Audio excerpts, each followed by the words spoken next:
Do you remember when YouTube looked like this? Maybe you do, and you miss those days. Maybe you don't, and you're curious on what they were like. Whatever the case may be, there is no doubt that YouTube has changed a lot over these now 20 years. And in that double decade of life, it's had a ton of different creators, a ton of different looks, but most importantly, a ton of different features. There is a ton of stuff that you can do today that you could not back when YouTube launched in 2005. But there is also a ton of stuff that you could do in 2005 that you cannot do on YouTube today. Let me show you what I mean.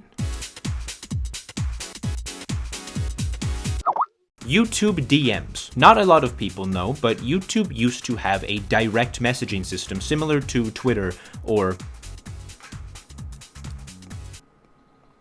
you could message somebody, they could reply to your message, you had an inbox similar to an email kind of thing. There was even friends on YouTube. It was a lot more of a social network at that point. I would absolutely love for this to be around today. I don't know too much about this feature in its prime. I didn't really make use of it because it was around before I started really making videos, or making ones good enough that anybody would want to message me about them. Hey guys, what's going on? It's BJ Yaru here, and I've made this lava mountain. But it feels like it was a really good way to encourage collaborating with people. And you can still do that by other sites. You can still go out to Twitter and do the exact same thing. But why isn't that feature just built into YouTube? Especially since it was there before. That being said, there is a reason it was removed. Maybe people just prefer going on Twitter. I don't know. Regardless, the inbox and the friends list of YouTube was removed sometime around 2015. But that would not be the end of messages on YouTube. In 2018, YouTube tried a new version of direct messages, but only for mobile.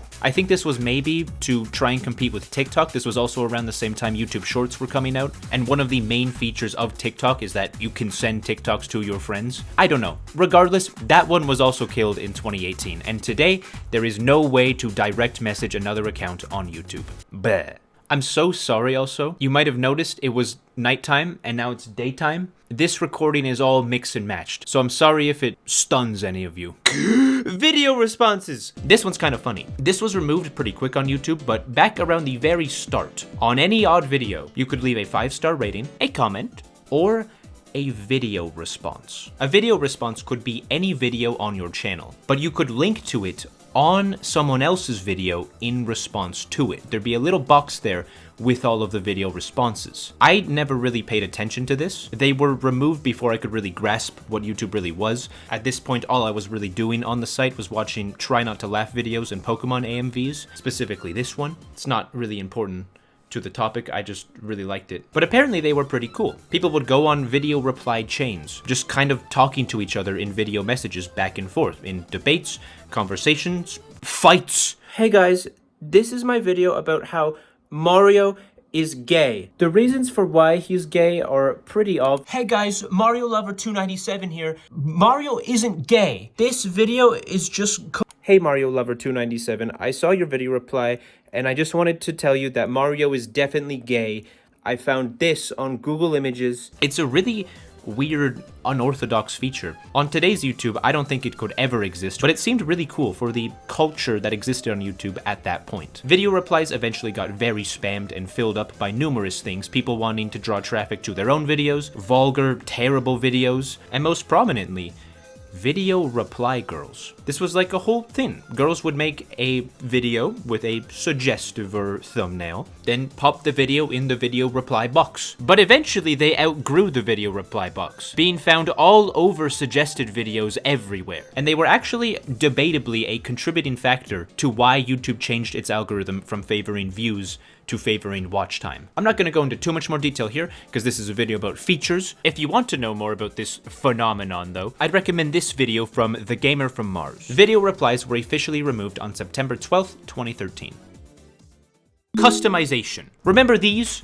Remember this right here? This was my favorite part of YouTube for a while. Today, a YouTube video page consists of the video, the view count, the likes, not the dislikes anymore, bleh, and your channel name and a profile picture. And all this other stuff, but forget about that for now. This is how this is on every single video now. But back in the day, it looked like this. It would just show your name in blue right in there with the video's upload date, which admittedly was worse. This is definitely better now. But back in the day, if you were partnered, it wasn't worse. If you were partnered, instead of just being your name there, you also got a little space at the top of the video to put whatever image you wanted. Some people made it their names in cool font, some people made it a big ol' subscribe button, and some people got very creative and did all kinds of stuff. It's not the biggest feature in the world, but I still really liked it. It added a little bit of personal pizzazz. Speaking of personal pizzazz, channels. I've already talked about this topic in my video where I talk about themes in a broader sense, but I'll try and sum up the gist of what I was trying to say in that video here too. This is how channels originally looked on YouTube. You can customize your background, the colors, the text, everything. That's just how social media websites were back then. Then channels evolved to look like this, which was a bit less free, but very clean, and you could still change your background, and if you were partnered, you could have a banner. Banners were my favorite thing. I wanted a banner so bad with like a billion O's. You could put links to things in your banner. You could put links to your t-shirts, your Facebook, picture of iguana. That's what I'd put there if I had one today. You could make it seamless with the rest of your channel theme. It was so cool. People did such cool things with it. Eventually, I did end up getting a banner, because if you go on my channel today, there it is. But I can't put cool links out to things on it. I can't have it blend seamlessly with the background. I can't change anything except my profile picture and my banner. Other than that, my channel looks the exact same as everybody else. Pathetic.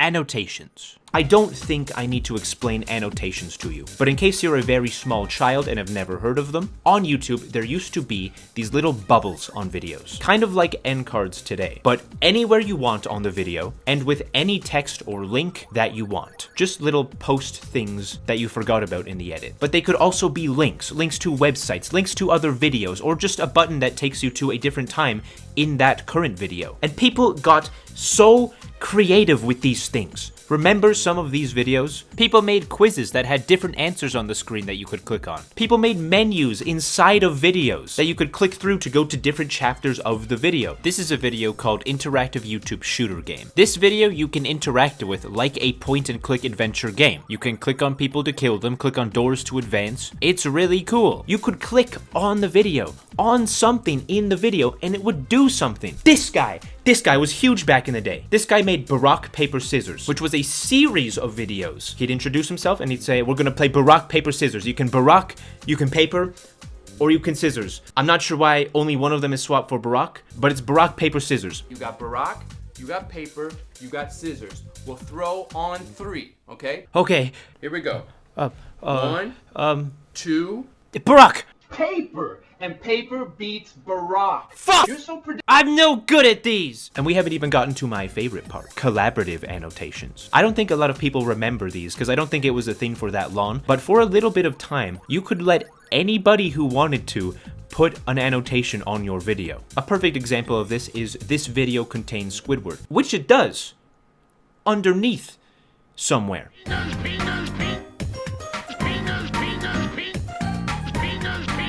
There is an unfathomable amount of annotations here. I'm gonna put up on screen right now. This is the video that is actually playing, and this is what's visible. There's just that many annotations. That many people have left annotations on here. It's a mess, and it's beautiful. I wish there was still annotations. Like, imagine if there was just here, right now, a picture of an iguana, and you could just click him, and it would take you to a website about iguanas. I could have done that back then, and I can't do that now. What the fuck? Let me put iguana links. You could place annotations anywhere you want, any portion of the video, any size you want, any link to whatever you want. And that's also what probably killed them. There was also a bad side to annotations. People would spam them all over their videos with links to all kinds of things. And by the end of their life, the only interaction most people had with annotations was the act of clicking them off. This, coupled with the fact that they didn't work on the ever-growing mobile YouTube, makes it make a lot of sense why they were removed in 2017. But I still mourn them. I wish there was some kind of way to still do some of these cool implementations of them. Google Plus. A legend as old as time itself. If somehow you don't know, in 2013, Google tried to launch their own social media platform, in an attempt to compete with Facebook and Instagram, and maybe MySpace was still kicking for a little bit there. That social media was called Google+. Not a lot of people liked Google+, to no fault of its own. The site itself was fine. It was a cool little website. You could post your pictures, you could add your friends, you could post your dogs. The reason it is so hated on the internet was how Google attached it to YouTube. You see, a brand new social media like that popping up, not a lot of people are going to be very quick to adopt it at first. But you know what website already had a lot of signups? The one with the red button. Google said, what if we used that? It started off small. Would you like to link your Google Plus account to YouTube? Hey, did you know you can use your Google Plus account to sign up for YouTube? But eventually you couldn't escape. In 2013, it was made so that if you wanted to leave a comment at all on any YouTube video, your account had to be linked to a Google Plus account. I remember the day I had to link mine. I held out to the bitter end, I remember. I didn't want to have my name attached to my YouTube, but I was pinned. That was the other thing, the names. This was about the time the concept of a username died on YouTube. I remember specifically at the time seeing a comment from Chuck Norris and being awestruck because before this, only one instance of a username could exist. Once it was taken, it was taken. But with a Google Plus linked account, you could make your YouTube name your actual name. So from that point forward, anybody could just set their name to whatever they want, giving anybody and everybody the opportunity to impersonate Chuck Norris and fool a very gullible little 10-year-old. It should be very clear from all of this that nobody liked Google Plus at all. This guy was a pretty common sight to see back then in every comment section, who in a speech bubble voices his discontent with Google Plus. What? Cheeseburger! My mom got me a cheeseburger. I'm actually really curious to know if anybody on Earth actually used Google Plus as their main social media. Had all of their friends on there, posted all of their pictures on there. When they met someone at a party, they go, oh, you seem really cool. Could I get your Google Plus? Get away from me. It wasn't even just YouTube. Google shoehorned it into Gmail, into Google Maps, into every service they could to get as many people as they could onto Google+. After a while, Google was pretty aware that nobody liked the thing, and in 2015, the requirement to have a Google Plus account to comment was removed. And in 2019, Google Plus shut down for good. If only this little stick man could see things now.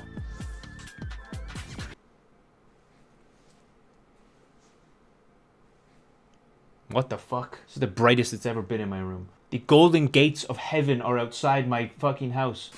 YouTube Easter eggs. YouTube has a lot of little Easter eggs sprinkled around the site. For example, if you're watching this on a computer right now, type the letters on your keyboard AWESOME and then look at the timeline. Yeah. Look at that. Are you jealous, mobile watchers? I'm not even gonna tell you what it is. You gotta hop on your computer for that. There's a ton of Easter eggs that still work, but also a ton that don't anymore. Like the snake game. The old buffer bar on YouTube was a bunch of little circles, and if your video was buffering when it looked like this, you could hit an arrow key and the buffer would turn into a little snake game. You know the one where you eat the food and then you become a bigger snake. You probably know what snake game is. It was fun. It was cool. I used to do it every time my video buffered, which back then, in like 2012, was pretty often. We're pretty blessed on YouTube today. I don't think I've had a video genuinely buffer and annoy me in the past 5 years. But back then, we needed that snake game. YouTube obviously changed the buffer to look like this. Where? Did I get you? Did I scare you? The buffer looks like that now though, so when they made that change, the snake game obviously couldn't work anymore. They probably could have remade it, but with how little videos buffer nowadays, they probably didn't see much point. The Harlem Shake was also a good one that I liked. Do you remember the Harlem Shake? I hope so, because I'm not explaining it. During the Harlem Shake era, if you were to type into YouTube, do the Harlem Shake, all of the elements on the page would begin to shake a bit to the beat of the Harlem Shake, and then at the crescendo of the song, go crazy, like you do in the Harlem Shake. It was fun, it was cool. Cannot do it anymore though. There was also Use the Force Luke, which would do something similar. It would just have things kind of hover like you were using the Force. These are all really fun, and were probably not intentionally taken out. They probably just did some kind of restructuring to how YouTube works, and it was too much work to put them back in. 301 plus views. That is a number that, if you were around back then, is burnt into your mind forever. I don't really know if this one is quite a feature. It's more just a way that YouTube worked back then, but to me, it was a feature. For a long time on YouTube, if a video was gaining views quickly, its view count would stop at 301. This was due to how YouTube authenticated views at the time. A lot of videos on YouTube at this point did not make it over 300 views. So if a video was doing extremely well extremely quickly, the public view count would be frozen at 301 plus, while further checks in the background were being done to prevent any disingenuous views like with bots or with just one guy refreshing over and over and over. If everything was good, all the views were genuine, the view counter would be turned back on and would display the accurate amount once again. This was so fun. People would always comment like, oh, here before 301, like if you're part of the 301 plus club. This was all because seeing that number was pretty exclusive. Normally videos would be at 301 for maybe the first few hours, if that, of their video's lifetime. So if you caught the video at 301 plus, you were quite early. I saw quite a few 301 pluses back in my day. It was actually pretty common. The way this works was obviously changed at some point. Videos do not stop at 301 plus anymore, they just count the views all the way through. This isn't really a feature, I guess, but it really is to me. It's so iconic to me. When I think of YouTube, I think of that red play button, I think of 301 plus, and I think of that yellow subscribe button. The yellow subscribe button. Again, not a feature. Not even a feature that's gone. You can still subscribe today. But the subscribe button back in the day was bright yellow. The only two things on the entire YouTube UI to be yellow was the subscribe button and the upload button, because those were the two most important buttons of that time. And they stuck out, they shined on the page. People of today might not know, but the color yellow was synonymous with the subscribe button. A common phrase at the time was smash that yellow button below, or to the side, or it moved quite a bit. But smash that yellow button. Now I have to say, smash that gray or maybe black or white depending on your screen button. Please, does it still glow? Subscribe. Did it glow? That's so cool. That's a good feature of today. And that is all of the features that once existed on YouTube and no longer do. Not all of them. There's probably a lot that I missed, but all the ones that I could think of and were important to me. None of this stuff really matters that much, but with all this talk of AI things, it's really got me thinking about YouTube's past. I don't like this AI stuff they're adding, but I didn't like Google Plus either. I didn't like some of the UI changes they did. I definitely didn't like when they took out channel customization. If there's two constants on this ever-changing place that is YouTube, it's one, they are going to do something that you don't like. It's happening today, and it was happening back then. And two, throughout all these differences and changes and evolution, it's going to be okay. YouTube for me feels like my home. I grew up on this website. Despite all of the changes over the years, YouTube has remained the place where so many amazing creations get uploaded every day. A place that allows so many creative people to support themselves with their work completely independently. It's not perfect by any means, but it's still my favorite site on the entire internet. As for the future of YouTube, who knows what kind of crazy shit is going to happen. They're probably going to add all kinds of new things over time, a lot of them bad, but also maybe some of them good. Here is my wish list. Please add all of this stuff.